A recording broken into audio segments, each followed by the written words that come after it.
Confira esta e outras pregações em nosso blog murmt.blogspot.com. Ministério Universidades Renovadas Mato Grosso, um sonho de amor para o mundo. E a tua boa nova eu hei de anunciar. Louvado seja nosso Senhor Jesus Cristo. Bom estarmos juntos aqui nesse aprofundamento para universitários. E gostaria já de, desde o início, dizer que as nossas palestras estão sendo gravadas e nem todas vão estar disponíveis na Web TV, mas trechos delas estão disponíveis na Web TV. Não somente deste aprofundamento para universitários, mas também os outros dois que já aconteceram. Então, os aprofundamentos para universitários têm seus alguns trechos das palestras, uns 10, 15 minutos de cada palestra, na Web TV da Canção Nova.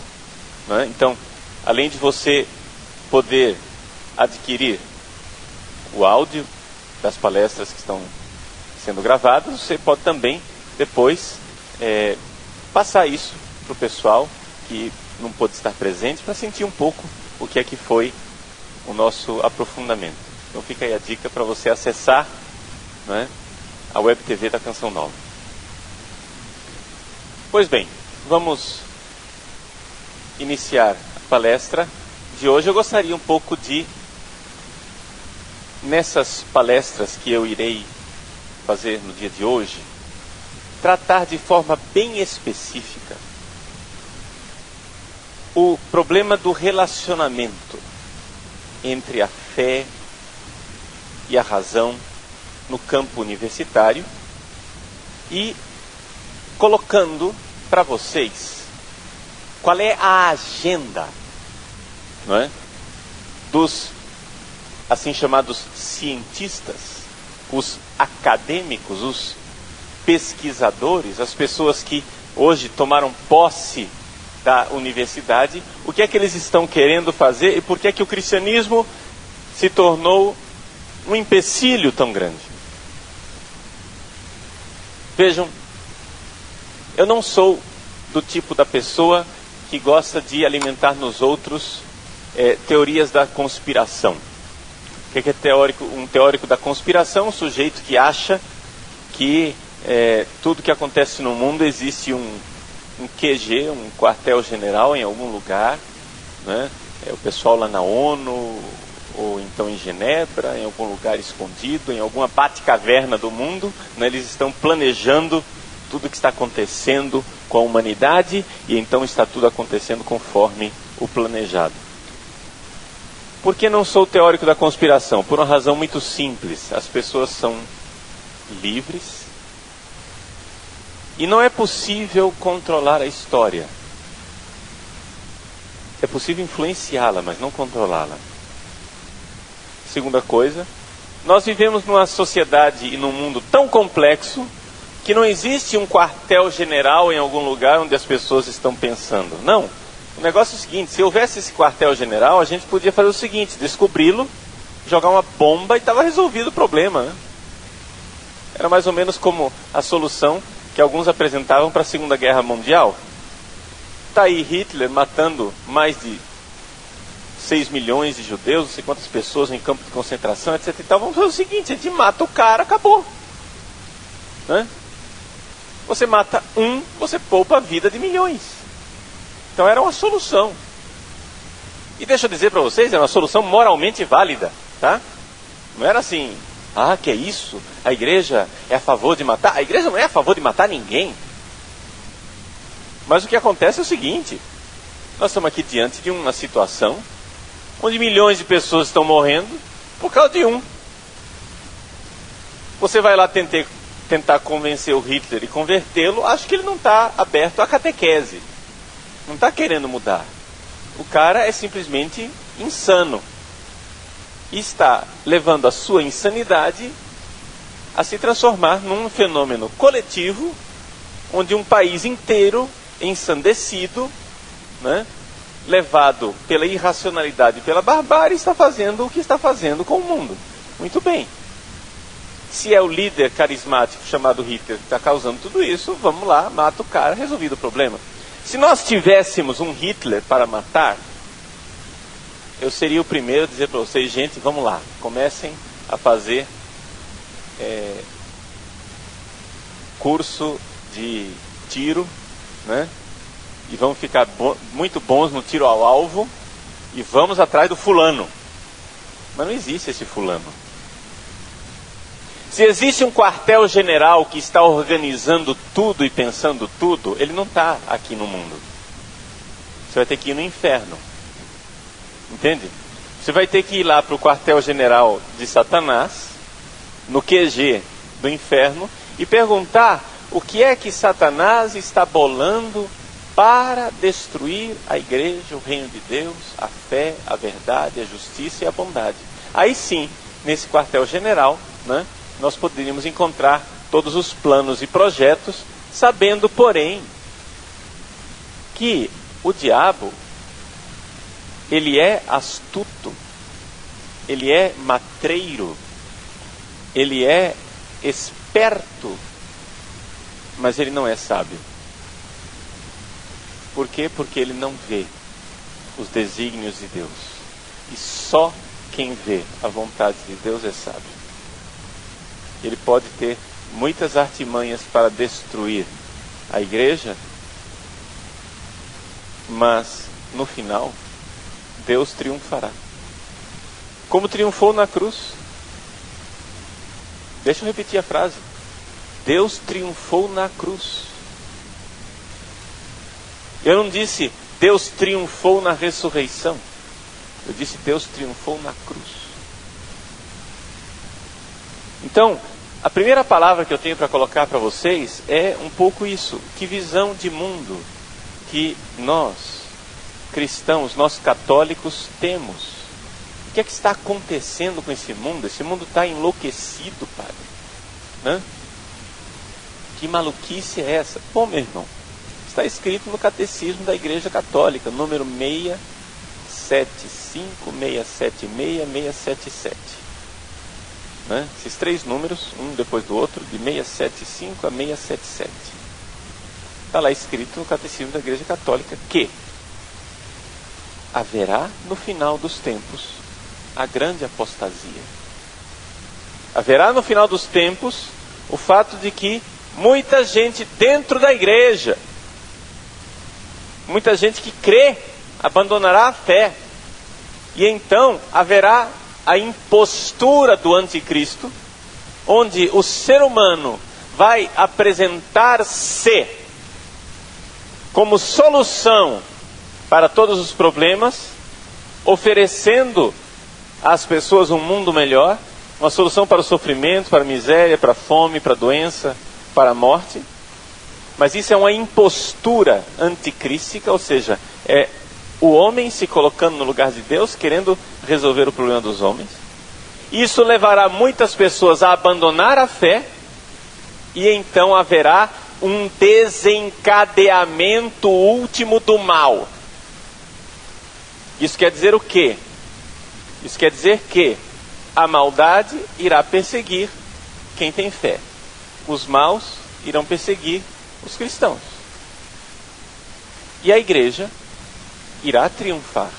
Mas não irá triunfar a partir dos nossos esforços. Não é que o Padre Paulo, a Canção Nova, o Papa Bento XVI, nós vamos pregar e as pessoas vão se converter, e de repente todo mundo vai ser católico e todo mundo, é só o Papa levantar a mão, todo mundo já se ajoelha para receber a bênção. O mundo inteiro em obediência ao Santo Padre. Que beleza! Não é isso que vai acontecer. Está escrito no Catecismo. Não vai acontecer. Não haverá um triunfo mundano da igreja. Não... Já entendeu português? Você entende português? Não vai... Escuta, ouve. Não vai acontecer. Não vai. Não insiste. Para. Não vai acontecer. Não haverá triunfo. Haverá um desencadeamento último do mal. Haverá uma grande apostasia. E quem diz isso não é nenhum alucinado. visionário que está por aí falando, sei lá, de que segredos que Nossa Senhora contou. Quem está dizendo isso é o catecismo da Igreja Católica. Então, o que é que nós podemos esperar dessa vida? Gente, o que nós podemos esperar dessa vida é o seguinte, que nós vamos passar essa vida aqui lutando, e no final Deus vai ganhar. E a pergunta é a seguinte, de que lado que nós vamos estar quando Deus ganhar? Não haverá um triunfo temporal da igreja. O que vai acontecer é, diz o catecismo, a igreja, a esposa de Cristo, descerá do céu. O triunfo vai vir de cima, não dos nossos esforços aqui embaixo. O negócio é o seguinte, quando Deus triunfar, de que lado eu vou estar? Que Ele vai vencer, isso é seguro, isso é certo, isso é evidente, isso é inquestionável. Ele vencerá. O que é que a gente vê nesse mundo? Maldade, o tempo todo, em tudo quanto é lugar. Não é só na universidade que tem maldade. Abra as páginas do noticiário. Abra os olhos na sua vizinhança e redondeza. Abra os olhos do seu coração e veja a maldade que está dentro de você. Porque não adianta só dizer os outros são maus, nós somos também.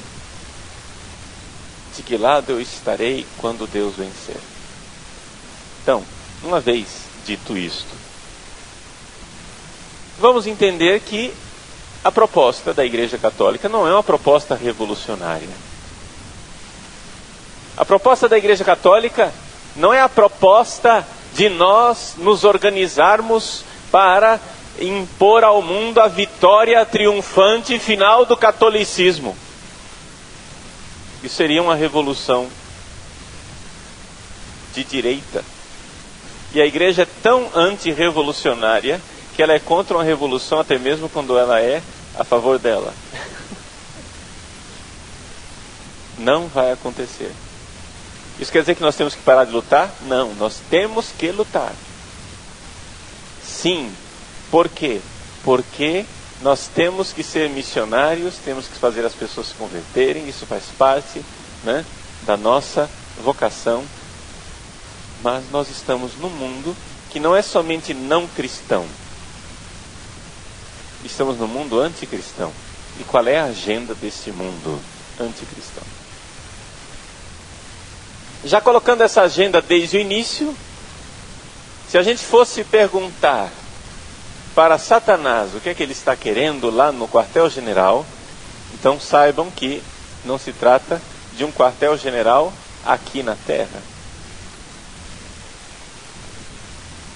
Padre, como é que o senhor sabe? O senhor consulta o diabo? Não, graças a Deus, não falo com ele, não tenho amizade com ele, não tomo chazinho com ele e não quero saber dele.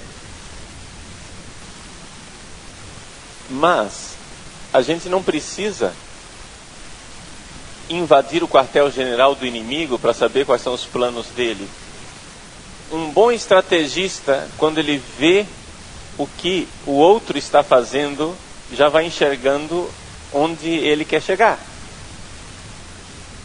Um bom jogador de xadrez, um bom enxadrista, quando vê os movimentos do outro, esse idiota quer fazer tal coisa.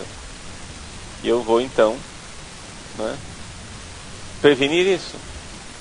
O que é que Satanás está querendo obter há séculos? Bom, a primeira coisa, primeiro passo, ele quer obter materialistas. Existe uma decidida vontade de Satanás de fazer com que os seres humanos sejam materialistas. Mas você está enganado se você acha que materialista significa alguém que não acredita no mundo espiritual. Você acha que materialista é o cara que acha que só existe matéria, não é isso? Não é bem isso. Materialista não é aquele necessariamente que não acredita no mundo espiritual. Materialista é aquele que crê que a matéria deve governar sobre o espírito. Sobre tudo. Se a matéria é a única coisa, é ela quem governa. Se a matéria não é a única coisa, mesmo assim é ainda ela quem governa. É essa convicção, o mundo material, esse mundo real e concreto. Dentro deste passo materialista, deste passo para conseguir que as pessoas sejam cada vez mais materialistas, a universidade desempenha um papel fundamental e preponderante no mundo. E é aqui que eu queria chegar. Não sei se vocês conhecem um livro de um famoso escritor, apologeta, protestante, inglês, o autor das Crônicas de Nárnia, C.S. Lewis. Um livro dele chamado Cartas de um Diabo ao Seu Aprendiz. Vocês conhecem? Em português está traduzido e publicado pela Martins Fontes. C.S. Lewis, Cartas de um Diabo ao Seu Aprendiz. Ela está à disposição na internet gratuitamente com outro título, porque parece que é uma tradução mais antiga, chamada, parece-me que Cartas do Inferno, se não me engano. Mas vale a pena comprar o livro da Martins Fontes, não estou ganhando comissão com isso, mas porque a tradução é muito bem feita. É um livro realmente desses livrinhos de cabeceira, desses livrinhos que...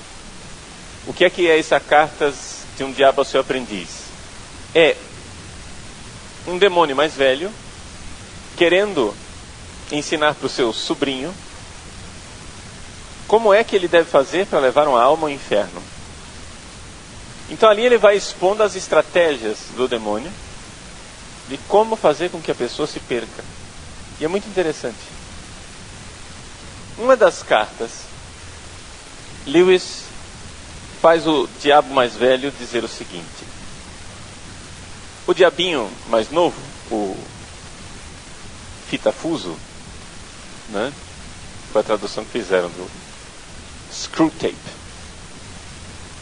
O fitafuso, não, eu confundi. Screwtape é o nome do tio. Fitafuso é o nome do tio. Vermibili, Wormwood, que é o nome do sobrinho. Então, o tio fala para o sobrinho assim. O sobrinho pergunta: tio, é importante que o meu paciente, o otário que eu estou querendo levar para o inferno, né? É importante que o meu paciente saiba que nós existimos? Ou seja, quem eu quero levar para o inferno precisa saber que o diabo existe? Então, o mais velho diz assim: olha, por enquanto, na nossa estratégia, nós temos que levá-lo à convicção de que nós não existimos e devemos transformá-lo num materialista. Mas esta não é a nossa finalidade última. Isso é um passo. Enquanto nós ainda estamos trabalhando, isso Lewis escreveu em 1942, tá? Durante a Segunda Guerra Mundial. Nós estamos ainda trabalhando para conseguir o nosso projeto acabado, e o nosso projeto acabado seria o feiticeiro materialista. Entende a palavra feiticeiro materialista? O cara é materialista, mas ele crê num mundo espiritual. Ele crê e é feiticeiro. Mas quem manda é o mundo material. Já eu explico para você com mais detalhe isso daqui e como é que a universidade está sendo usada para nos levar até isto. Mas vamos entender primeira coisa. Nós somos levados a ser materialistas, em primeiro lugar. Primeira coisa que o diabo faz é dizer: o mundo espiritual não existe. Materialistas puros. O mundo espiritual não existe. E assim, você vive a partir de um mundo material. Isso diz o diabo mais velho, o Screwtape. ele diz, isso é bastante chato para nós, a gente ter que se esconder, porque isso faz com que a gente perca uma série de diversões interessantes, né? Afinal das contas, é divertido aterrorizar as pessoas, é divertido aparecer para elas e fazê-las ficarem amedrontadas, é divertido a gente fazer cultos satânicos, é divertido a gente levar as pessoas ao satanismo, né? Mas por enquanto, deixa elas serem materialistas. Então o primeiro passo é materialista puro. Depois você passa a ser um materialista feiticeiro, um feiticeiro materialista, ou seja, um homem, uma mulher que só crê na felicidade material do corpo nesse mundo, mas que para alcançar essa felicidade material do corpo nesse mundo, recorre a realidades espirituais ocultas. Começa a recorrer à invocação de espíritos. Depois começa a recorrer a anjos cabalísticos. Depois vai se aprofundando cada vez mais até que finalmente você se torna um feiticeiro, ou seja, um satanista, né? Para ser feliz materialmente. Bom, isso daqui eu estou me adiantando muito, só colocando para vocês aquilo que é o objetivo final. Mas como é que isso se dá especificamente na universidade? E aqui vamos começar a ser, até agora, o que eu falei parece mais uma pregação, né? Vamos começar a ser um pouco mais acadêmicos. Vamos falar de como é que se obtém isso na universidade. Vejam, eu não sei quando é que tudo começou, mas tudo parece ter começado com um frade na Idade Média. Um senhor chamado Guilherme de Ockham. Guilherme de Ockham, ele era um frade inglês. E ele é a raiz filosófica medieval de um movimento que vai acontecer na Inglaterra muito tempo depois, no século 17, 18, que se chamará empirismo. O que é o empirismo? O empirismo é a corrente filosófica segundo a qual nós só podemos conhecer as coisas que são demonstráveis empiricamente. E você veja como isso, digamos assim, de alguma forma, é importantíssimo dentro do âmbito universitário. Isso é uma lei pétrea, férrea, de muitos cursos, de muitas faculdades universitárias. Ou seja, se você não pode levar para o laboratório, medir, pesar, se aquela é uma realidade que não é mensurável, então a minha ciência não irá considerá-la. Então você passa a sua vida inteira considerando somente aquilo que é empírico. Entendem a palavra empírico? Empírico quer dizer aquilo que pode ser experimentado. Empiria quer dizer isso, experiência em grego. Tá? Então, se eu posso palpar, se eu posso medir, se eu posso ver, se eu consigo uma máquina que capte aquelas ondas e então consiga exprimir isso em laboratório, mostrar concretamente, materialmente. Esse movimento, ele começou com um frade medieval. Olha como tudo começa, né? Dentro da igreja, as coisas boas e as coisas ruins, é um negócio assim impressionante. É impressionante como um fradezinho, um teólogo que vocês nunca ouviram falar, da Idade Média, mudou completamente o destino do Ocidente e do mundo inteiro, por consequência. Guilherme de Ockham. Ele colocou um princípio metodológico que é seguido à risca na maior parte das faculdades de vocês. O princípio metodológico é o seguinte: entia non sunt multiplicanda sine necessitate, em latim. Vamos para o português. É a chamada navalha de Ockham. O que é a navalha de Ockham? Navalha de Occam quer dizer que você tem que pegar essa navalha e cortar as coisas. Dizer, as coisas não devem ser multiplicadas sem necessidade. Se você é capaz de explicar algo através de um princípio material, você não tem por que buscar outras explicações. Deixa eu dizer para vocês. Vamos ser bem concretos. Você olha para uma menina e tem vontade de ter relações sexuais com ela. Como é que você explica isso cientificamente? Bom, você tem hormônios, você tem seu instinto sexual, você tem a força dos hábitos contraídos, se você já teve várias relações sexuais, se você já foi com várias mulheres diferentes, aquilo é um hábito. Então, todas essas realidades são constatáveis, elas são empíricas, são realidades que você pode observar claramente, são realidades que você pode até medir, você pode tirar o sangue da pessoa e ver a quantidade de hormônios que ele tem no sangue. Né? Você é capaz de ver o funcionamento das glândulas, das células, dos órgãos genitais, etc. Você consegue mensurar as coisas. Você tem vontade de ter relações com aquela mulher, é por isso que você quer ter relações com ela, por essas razões. Hormônios, instinto sexual, força do hábito, alimentação, né? Existem alimentos que ajudam na elaboração daquilo que provoca o instinto sexual. Então, se você come castanhas, amendoim, etc., tudo aquilo tem zinco.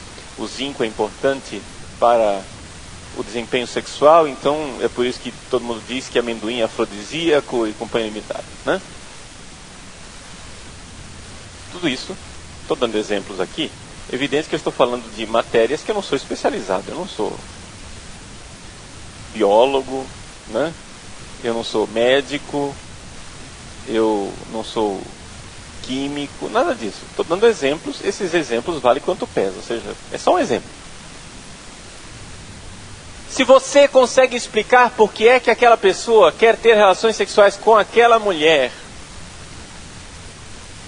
a partir de princípios materiais, você não tem por que apelar para nada espiritualmente. Qual era o princípio da navalha de Occam? Entia non sunt multiplicanda sine necessitate. Os entes, as coisas não devem ser multiplicadas sem necessidade. Então, se você já tem explicação, acabou. Ora, se é assim, você nunca quer ter uma relação sexual por uma tentação demoníaca. Está entendendo? Não tem para que apelar para o diabo se os hormônios já explicam. Logo, o diabo não existe. Para que é que você vai apelar para uma realidade espiritual se você tem uma causa suficiente no mundo material? E assim você vai treinando a sua mente para viver somente no mundo material. Vou dar outro exemplo. Quem é que reza antes de comer aqui? Levanta a mão. Muito bem. Baixa a mão. Vamos aplicar a navalha de Occam com relação à sua oração. Como é que essa comida foi parar na sua mesa? Bom, foi parar na sua mesa porque você trabalhou. Se não foi você quem trabalhou, foi seu pai, sua mãe, alguém que te sustenta, que trabalhou. É porque você recebeu uma bolsa do governo? É porque você recebe o seu salário? É porque você roubou o banco? É porque você assaltou um supermercado? Mas alguma explicação natural tem para aquela comida estar na tua mesa, sim ou não? Muito bem. O que é que você tem que agradecer a Deus, ô otário? Está tudo explicado. As coisas não precisam ser multiplicadas sem necessidade. Você tem ali perfeitamente uma explicação empírica, lógica, racional, evidente para explicar como é que a comida chegou na sua mesa. Para que você está agradecendo a Deus? Agradeça a quem trabalhou para a comida estar na tua mesa. Agradeça a empregada que cozinhou. Agradeça ao agricultor que plantou. Está entendendo? Agradeça a quem recebeu o salário para trazer a comida para você. Por que você tem que agradecer a Deus? Deus não tem nada a ver com isso. Vejam, conforme a navalha de Occam, quando é que eu poderia apelar para uma intervenção divina? Eu só posso apelar para uma intervenção divina quando todas as explicações humanas possíveis se esgotaram. Então você vai na ciência, você vai na matemática, a matemática não explica aquilo, a biologia não explica, a medicina não explica, o direito não explica, a sociologia não explica, entendeu? Quando ninguém explicou o que aconteceu, quando não tem explicação para o que está acontecendo, então, aí você diz então, milagre, né? Aí quando você clama milagre, vem alguém que é histórico das ciências e diz o seguinte, mas veja, por exemplo, existem coisas que hoje a ciência explica e que antigamente eram tidas por milagre.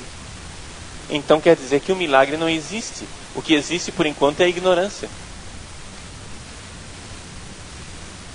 O que existe por enquanto é o fato de que nós não somos capazes de explicar esses fenômenos, mas um dia a ciência poderá explicá-los. Está entendendo?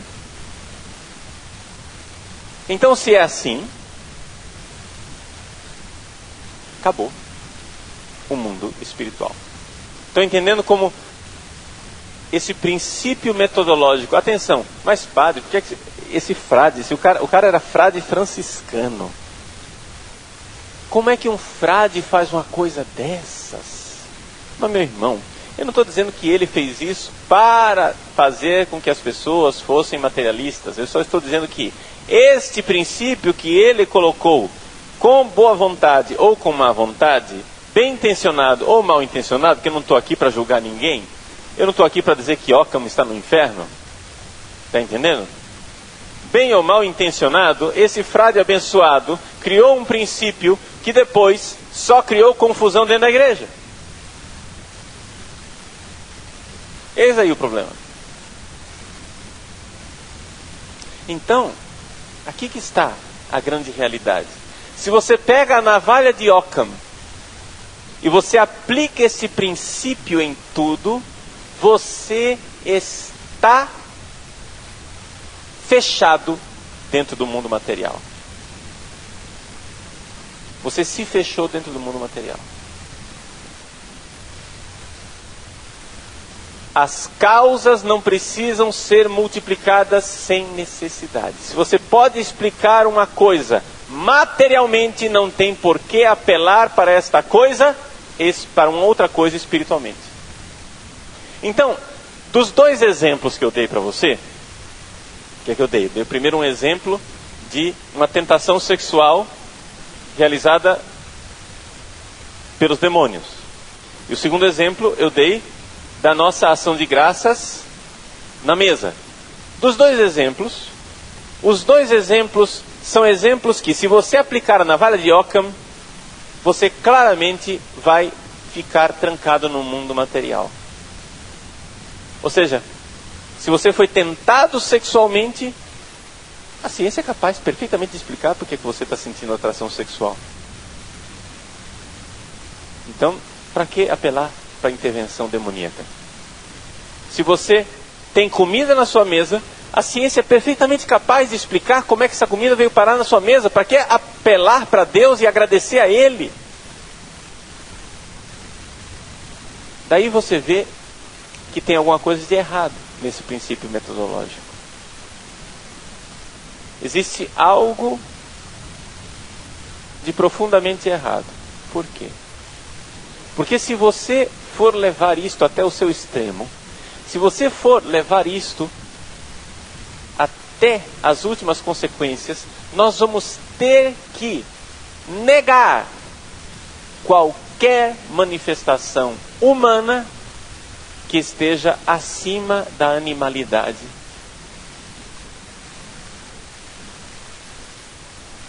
Por exemplo, você ama a sua mãe? Diz amém.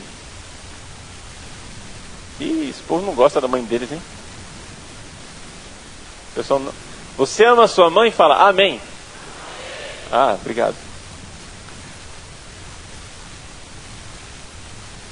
Você ama a sua mãe científica e materialmente, empiricamente. Eu posso mostrar para você que você, sendo um mamífero, a natureza, olha só a palavra que eu usei, eu não usei Deus, não tem Deus criador, né? É típico, nós cristãos, quando nós não falamos de natureza, nós falamos de criação. Eles já não, eles dizem a natureza. É um bichinho que existe por aí e não tem pai, né?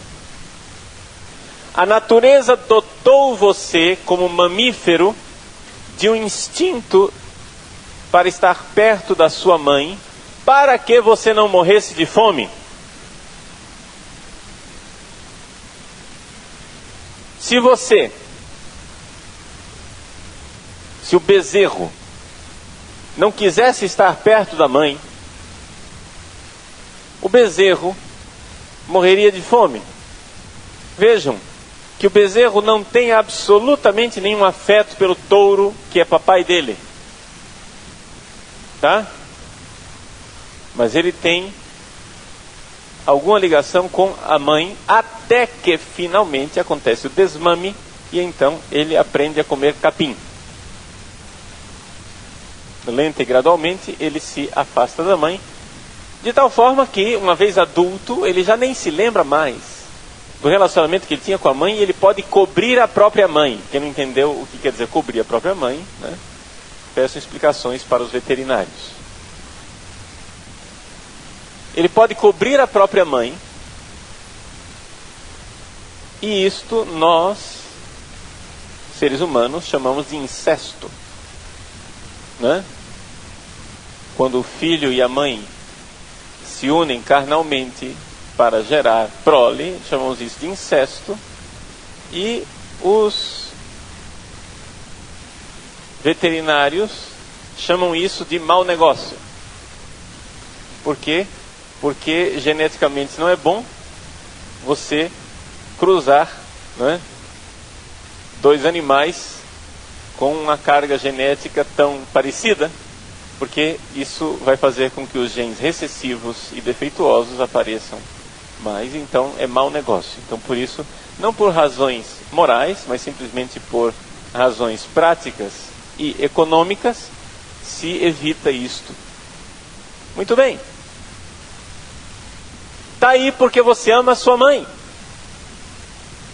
Você ama a sua mãe porque você é um mamífero e, portanto, você tem uma tendência a estar com a mama. Entende? Você quer a fonte do leite, só isso. Agora, o instinto faz isso com você. Aí os seres humanos vêm com essas bobajadas, essas invenções espirituais que não existem, que não tem fundamento, que não tem absolutamente nada, e começa a dizer assim: ah, eu amo mamãe. Aí faz o primeiro domingo, segundo domingo de maio, ai, mamãe, avental todo sujo de ovo. Mamãe, eu amo você, que beleza, e canta, e diz, e não sei o que, e etc. Não é nada, é simplesmente um instinto de estar próximo da teta, da matriz. Ponto. Empiricamente é isso, né? Empiricamente é isso. Mas você não precisa acreditar no Padre Paulo, tá? Isso aqui não é questão de fé, é uma questão de honestidade intelectual. Você olhando para dentro de você, você sabe que existe muito mais do que isso no seu relacionamento com sua mãe.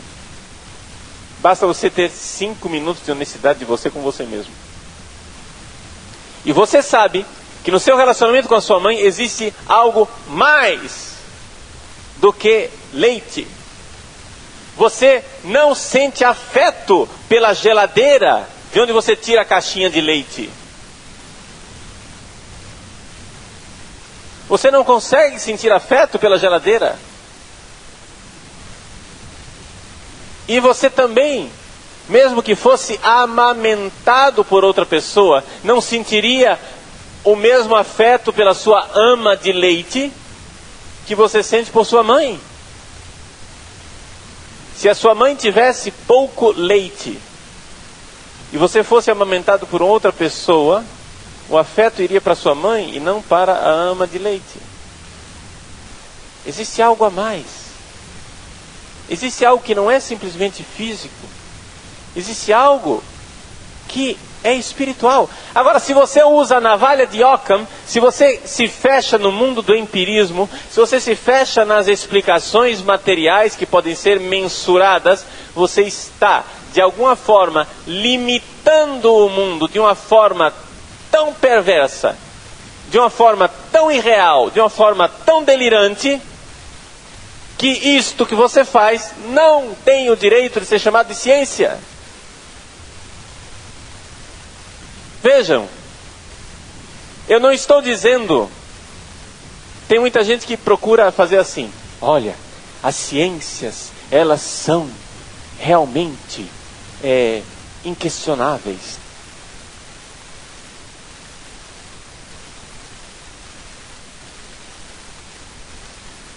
Nós cristãos,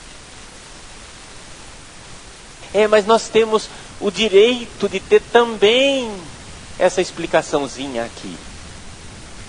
E a gente acanhadamente procura, né, dizer, dá licença, podia também colocar essa explicação espiritual aqui. Não, gente, não é isso. Uma ciência é simplesmente uma forma de estudar o mundo recortando a realidade. Ou seja, você estuda a ciência, você estuda, sei lá, direito, medicina, biologia, sociologia, você estuda matemática, física, e você estuda a realidade a partir de um recorte.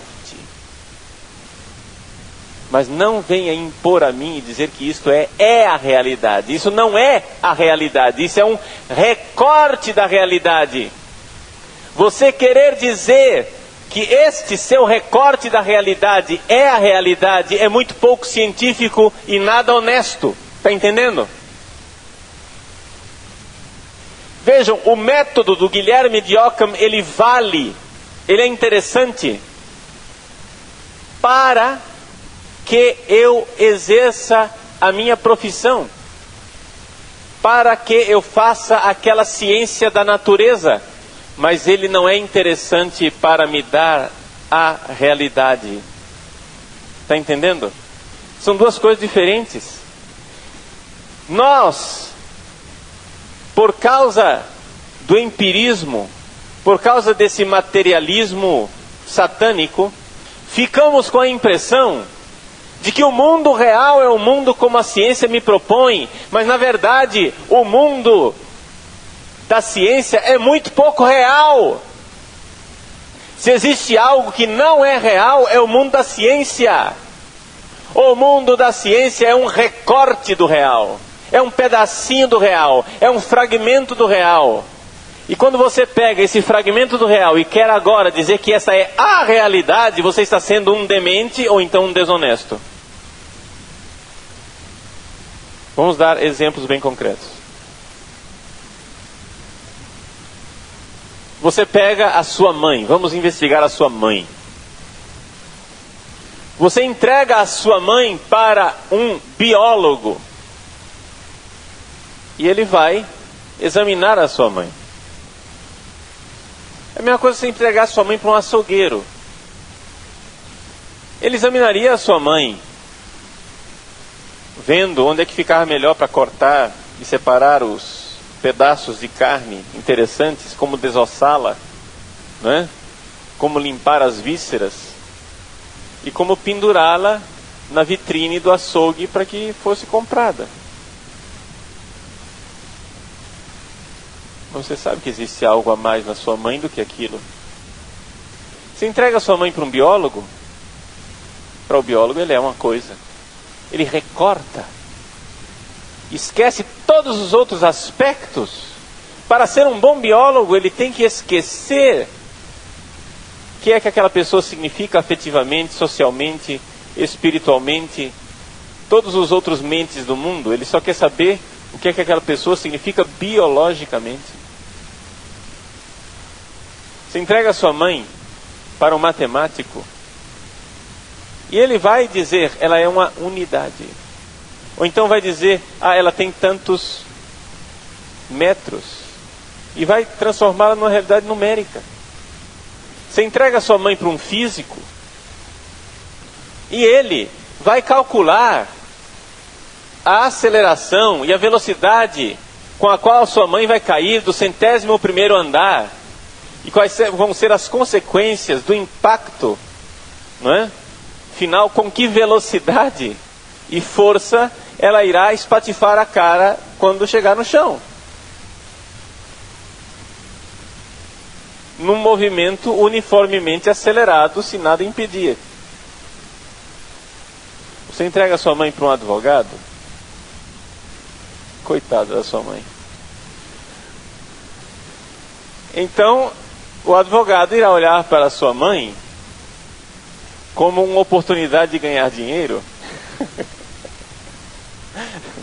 Desculpem os estudantes de direito, eu só estou pegando no pé. Tá? Uma oportunidade de ganhar dinheiro e que causas jurídicas ela teria direito. Ou então, quem é que pode me contratar para processar a sua mãe? Entende? Você entrega a sua mãe para um sociólogo. E ele vai ver qual é o papel social que ela desempenha. Vejam, você entrega a sua mãe para qualquer uma destas ciências e essas ciências irão recortar a sua mãe em algum aspecto, mas nenhuma delas vai ser capaz de dizer quem é sua mãe. Nenhuma delas vai ser capaz de fazer as perguntas e responder as perguntas que realmente interessam. Eu me lembro de um colega meu, que é pároco, numa paróquia no subúrbio de Chicago, nos Estados Unidos. Nós somos colegas de teologia em Roma. Ele, quando era padre novo, teve que enfrentar uma situação difícil. Uma família com um bebê, uma criança, que morreu no hospital. Lá estava toda a família na sala de espera do hospital. O médico tinha acabado de descrever para eles como é que a criança tinha morrido. Vejam, o médico explicou como a criança morreu. Nessa hora chega o padre. E então, o pai da criança olha para o padre com um olhar enfurecido, com aquela raiva contida de quem se revolta diante da realidade da morte do próprio filho. E esperando uma grande explicação catequética da igreja nesse momento, com raiva da igreja católica, o pai olhou para o padre e disse: Padre, por quê? Esse padre, meu amigo, olhou para o pai e disse: eu não sei. É um grande mistério de Deus. Naquele momento as tensões caíram, os dois choraram e se abraçaram. A ciência havia explicado como. Mas a ciência não sabe explicar por quê. E nem nós temos pretensões de saber dar os porquês de todas as coisas. Porque as verdadeiras perguntas que precisam ser respondidas para nós não se resumem aos pequenos recortes do real que são objeto de estudo científico. Quando você está na universidade, meu irmãozinho, seja um bom acadêmico. Mas quando o seu professor chegar e disser, esta é a realidade, você vai dizer de você para você mesmo. Não precisa dizer na cara dele não, porque vai ofendê-lo e sua nota vai baixar. Espertos como as serpentes e simples como as pombas, nós temos que dizer o seguinte: diga de você para você mesmo. Ele está falando não do real, ele está falando de um recorte do real. É a navalha. Ele precisa recortar o mundo em pedacinhos. Ele precisa recortar o mundo em pedaços para poder examinar. Aquilo serve, é interessante como método, porque você consegue fazer muitas coisas. Quando você recorta o mundo real nos seus aspectos físicos, você consegue levar o homem à lua. É interessante isso. Mas você não consegue consolar os familiares quando a nave espacial explode. Entende?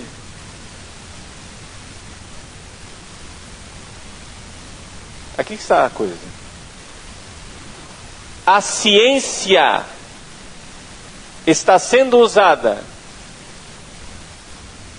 ou por Satanás, ou por movimentos ideológicos, ou seja lá por quem for, está sendo usada como um instrumento para fazer com que os seres humanos sejam cada vez mais materialistas, com o seguinte mote, com o seguinte princípio, né? O seguinte tema, o lema, né? Nós só podemos crer na autoridade da ciência. A autoridade da ciência que vai me dizer o que é o real. A autoridade da ciência vai me dizer o que é o mundo verdadeiro.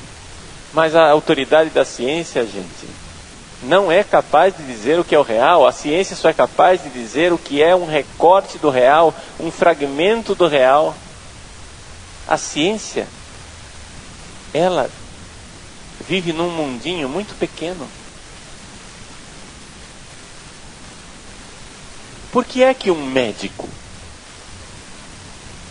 não se aconselha que um médico faça a cirurgia de um parente seu? Eu tenho uma tia, ela é uma excelente cirurgiã, ela é especialista em oncologia, e os meus dois avós, os pais dela, tanto o pai como a mãe, os dois morreram de câncer. Ela é oncologista. Os pais morreram de câncer, mas ela não os tratou. Ela, como conhecedora do mundo da ciência e da medicina, indicou seus pais para bons profissionais, que puderam então auxiliá-los a superar, são meus avós, né? Auxiliá-los a superar a doença naquilo que puderam, e depois os dois terminaram falecendo. Muito bem. Meus dois avós maternos morreram de câncer. Minha tia materna é oncologista. Por que é que ela não fez a cirurgia da minha avó, quando ela é uma boa cirurgiã? Por que é que ela não fez os procedimentos e o tratamento do meu avô, quando ela é uma boa oncologista? Por uma razão muito simples. Para ser uma boa médica, ela teria que recortar aquelas pessoas. Para ser uma boa médica, ela teria que recortar e esquecer todo o resto. Esquecer quem aquelas pessoas significam. Esquecer os afetos. Esquecer as lembranças da infância. Esquecer que ela recebeu carinho e amor. Esquecer. Seriam coisas demais para esquecer. Para agir com a frieza de um médico, sem colocar os seus afetos, seus medos, seus temores, suas angústias, seus anseios naquilo que ele estava fazendo. Agora a pergunta é: quem é que tinha a visão real daquele homem e daquela mulher que estavam morrendo de câncer? Eu ouso dizer com toda clareza que a visão que a minha filha, tinha dos pais era muito mais real do que a visão do médico. Estão de acordo? Porque ela tinha muito mais informações, muito mais história, muito mais dados. Eu não estou dizendo que nós sabemos perfeitamente, totalmente, absolutamente quem são os nossos pais. Não é isso.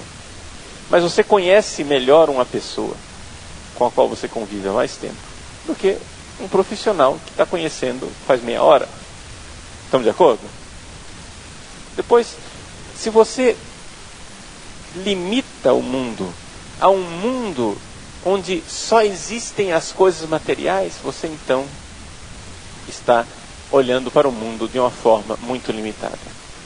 Então esse é o primeiro passo, e é nessa primeira palestra eu quis colocar para vocês esse primeiro passo da estratégia, né, do quartel-general do inimigo lá embaixo.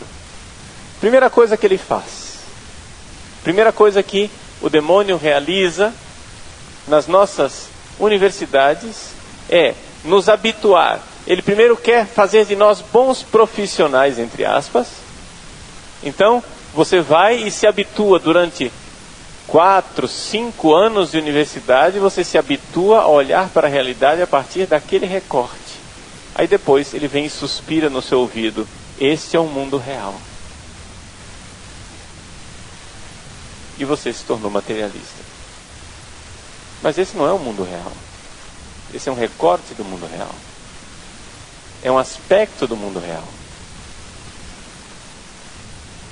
Ah, mas as coisas não devem ser multiplicadas sem necessidade. Esse princípio é falso.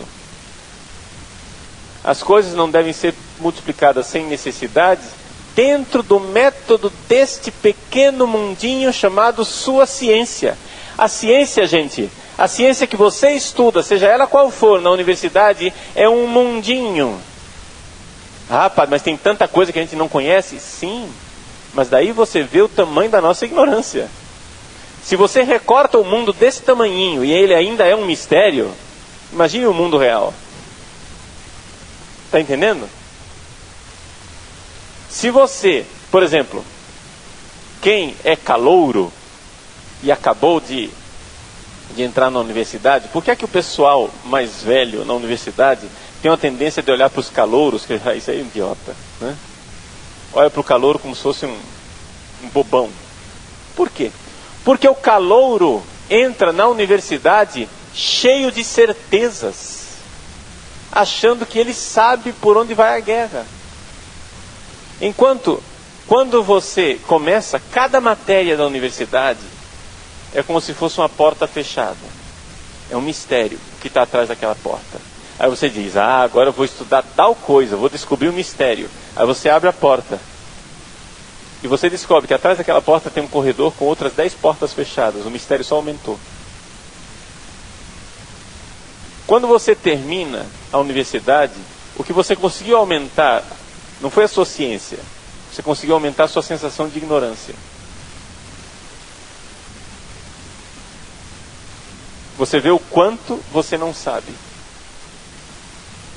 Então, aquele calouro todo seguro de si que sabe: ah, eu vou dominar esse negócio aqui. Você olha para ele com desprezo, você diz: esse bobão, né? Mas vejam, gente, se aquele pequeno recorte do real, que é a ciência a qual você se dedica, é um grande mistério, você imagine o mundo real. O mundo real. Mas aqui está a primeira armadilha que nós precisamos aprender a desarmar. A armadilha do materialismo empirista. O materialismo empirista é uma armadilha porque ele, de alguma forma, quer conduzir você a um conhecimento depois ele te diz: veja, isto é tudo. E aqui que está a mentira, não é tudo. Existe muito mais. Você está somente examinando um pequeno recorte do real. Não me venha pontificar a respeito da realidade. Você só sabe um aspecto da realidade. E aqui, que então, nós vemos que a fé, ela não tem que pedir licença para existir.